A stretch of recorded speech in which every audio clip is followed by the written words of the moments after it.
Alrighty, hi there. Welcome to week one, part one of your Hexter. So, I know that last year we started talking about Shakespearean sonnets a little bit, so we're going to jump back into that and just go a little bit more in detail and do something a little bit different for that. Our first half of our Hexter, we're going to do Shakespeare this year, and we're going to eventually lead to Macbeth. But as of right now, let's just look at sonnets right now. So the overview for this week, if you want to, as always, the discussion portion, if you participate in the discussion this week, we can count it as your assignment versus having you do a writing response. It's up to you. I always encourage people showing up in person. Like last term, every person that showed up to the meeting, everybody passed the course. So I'm here to help. We help each other out because we'll do breakout sessions.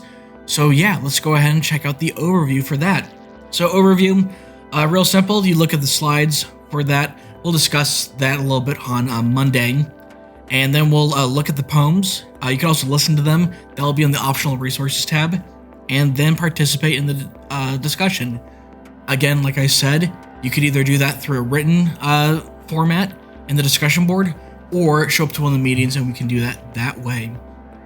Slideshow's right there. Self-explanatory. We'll discuss this a little bit more in detail. But yeah, if you want to, it's all the terms. In fact, if you look at slide 2, those are the terms that help you with week 1, part 2.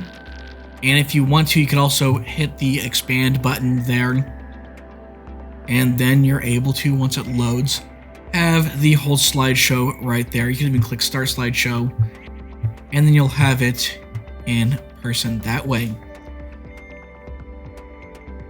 So that's part 1. You just saw me recording myself. That's awesome. The second part, we're going to look at the poems. If you want to, you can read them or you can listen to them in the optional support page. Remember, that's in the module itself and it'll be on the very bottom of optional resources tab. But yeah, there's 6 sonnets. It could be contested, but a lot of people would say that these are some of the most famous of Shakespeare sonnets, but that's what we're looking at. And again, when you're viewing it, you could even open up to a new window on the top right there when it shows, because this is a Google Doc. And then finally, our discussion board. Check that out. It's very similar to last term. And when you're looking at that, you're going to choose 2 poems, compare and contrast them, and try to see, analysis of it and how does it build significance and meaning to that. So paragraph 1, if you look at it, it says choose 2 of the Shakespearean sonnets. They're posted right above there. In the first paragraph, identify the theme and summarize what Shakespeare is trying to say in each sonnet. Everything right there. At least 6 sentences, please. Again, it's a new term, so we're going to, ratchet up some of the writing.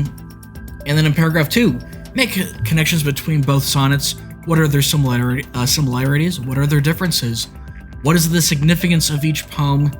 And the big question, too, is why would Shakespeare use iambic pentameter to help express the emotion of these sonnets? Again, 6 to 10 sentences. And we'll discuss this in the slideshow. I'll break it down a little bit. But iambic pentameter is a measurement of rhythm for a poem. And if need be, you have the sentence frames provided, again, in that optional resources page. So 2-paragraph response, and then respond to at least 2 people in the discussion board, and at least 4 sentences for each response.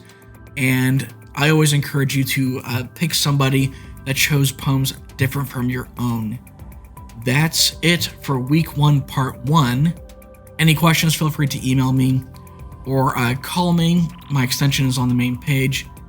And again, I'll see you in week 1, part 2.